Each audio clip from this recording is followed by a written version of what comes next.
Pemirsa, pemerintah memastikan kebijakan ekspor satu pintu melalui PT Danantara Sumber Daya Indonesia tidak akan mengganggu kontrak ekspor yang sudah berjalan. Pengelolaan ekspor juga akan dilakukan secara transparan dan akuntabel.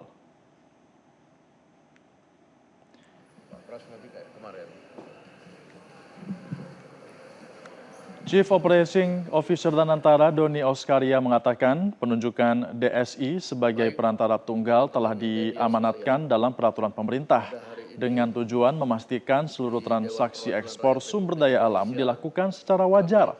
Langkah ini digunakan atau dilakukan guna mencegah praktik undervoicing maupun transfer pricing yang berpotensi merugikan negara.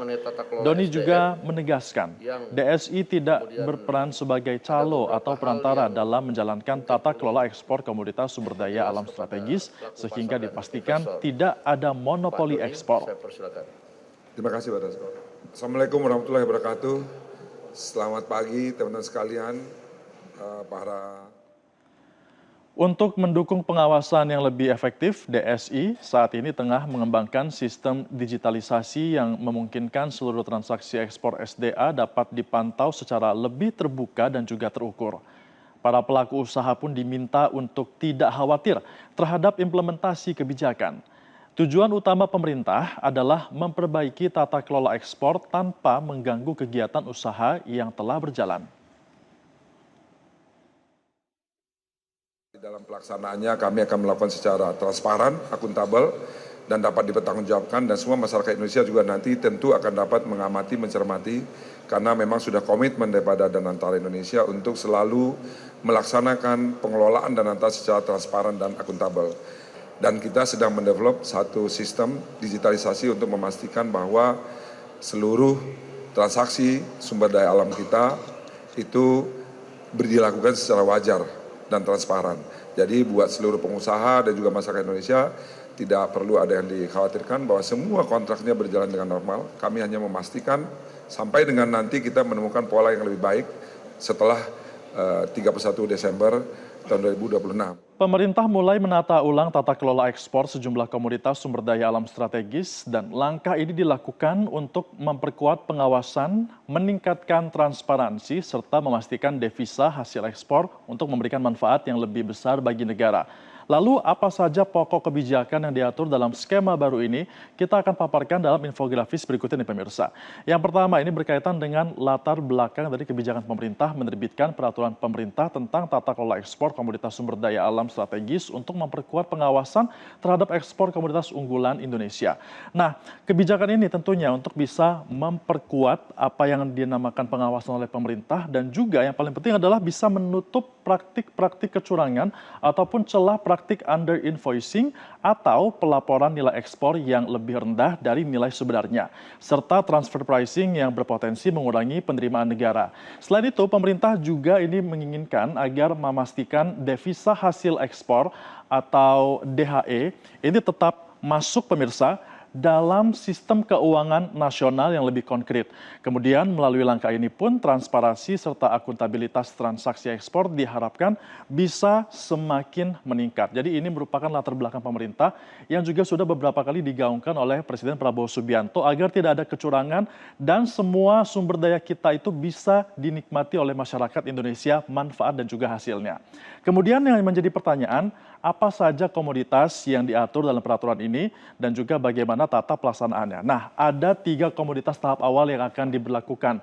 Yang pertama ini merupakan batu bara, di mana Indonesia ini memiliki sumber daya batu bara sebesar 97,96 miliar ton.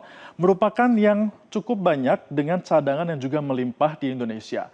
Kemudian kelapa sawit atau CPO, di mana Indonesia ini sudah menempatkan dirinya sebagai pengekspor CPO terbesar di dunia. Dengan pasokan yang kita miliki ini adalah 48% dari nilai ekspor global di seluruh dunia. Artinya kita memang bermain di CPO dan juga harus dimanfaatkan dengan semaksimal mungkin, pemirsa. Serta ferroalloy atau paduan besi yang berfungsi sebagai bahan baku untuk nantinya ini digunakan dalam proses pembuatan dari baja. Ini juga berkaitan dengan ferronikel, pemirsa, ya, di mana memang ini merupakan sebuah materi yang sangat dibutuhkan dalam berbagai sektor industri. Ada juga kegiatan ataupun untuk bisa menjalankan kebijakan tersebut, Pemerintah pun menugaskan PT Danantara Sumber Daya Indonesia sebagai BUMN ekspor. Nah, perusahaan ini pun akan menjadi pihak yang mengkoordinasikan dan juga menjalankan tata kelola ekspor komoditas strategis secara terpusat dengan prinsip profesionalisme, transparansi, dan juga tata kelola perusahaan yang baik. BUMN ekspor ini juga telah diatur dalam PP nomor 24 tahun 2026 yang digagas langsung atau sudah diinisiasi langsung oleh Presiden kita Prabowo Subianto. Kemudian mekanismenya akan seperti apa pemirsa? Kita akan lihat dalam grafis berikutnya. Berkaitan dengan mekanisme ekspor dalam skema baru ini, BUMN akan mengelola berbagai aspek kegiatan ekspor. Mulai dari dokumen, kemudian juga transaksi, sampai dengan kontrak yang nanti akan diberlakukan oleh kedua belah pihak. Kenapa ini dilakukan? Ini dilakukan agar nanti pelaporan DHE-nya dapat berjalan dengan maksimal dan juga semestinya pemirsa. Dan nanti sistem ini akan digunakan juga terintegrasi dengan platform yang sudah ada termasuk dengan layanan kepabeanan dan juga pelaporan elektronik. Jadi semuanya sudah terintegrasi dengan apa yang sudah disiapkan atau sudah berjalan sebelumnya. Nah, meskipun terdapat BUMN ekspor sebagai pengelola utama, tapi nanti fungsi dari Dirjen Pajak, Bea dan juga Cukai ini tetap berjalan seperti biasa, termasuk juga dalam pelayanan kepabeanan, pemeriksaan barang sampai dengan pengawasannya, serta pemungutan dari bea dan juga pajak. Jadi tidak perlu khawatir akan dimonopoli, karena ini hanya untuk memperkuat sistem yang sudah ada dan juga memaksimalkan agar proses ini lancar tanpa adanya kecurangan. Lalu implementasinya seperti apa dan dampaknya ini akan seperti apa? Kita akan simak di grafis selanjutnya. Nanti ini sudah dimulai ya masa transisinya sejak Juni 2026.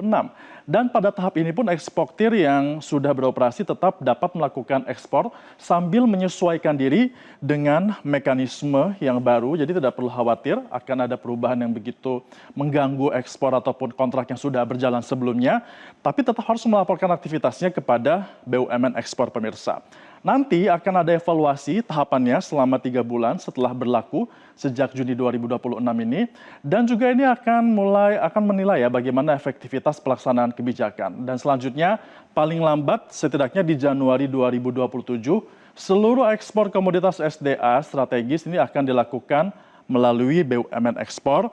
Dan juga ini diharapkan kebijakan ini dapat meningkatkan penerimaan negara serta bisa menjaga devisa hasil ekspor serta menciptakan tata kelola perdagangan yang lebih transparan serta akuntabel. Jadi tidak ada monopoli, tidak ada kegiatan yang merugikan. Kegiatan ini ataupun inisiasi ini tujuannya adalah untuk menyelamatkan devisa kita dan juga menyelamatkan sumber daya alam Indonesia agar bisa dimanfaatkan dengan maksimal dan juga hasilnya untuk masyarakat.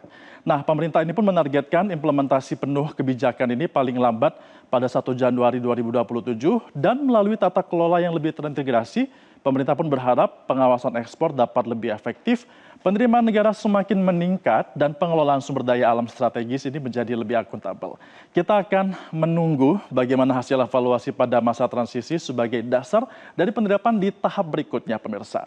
Jelajahi cara baru mendapatkan informasi. Download Metro TV Extend sekarang.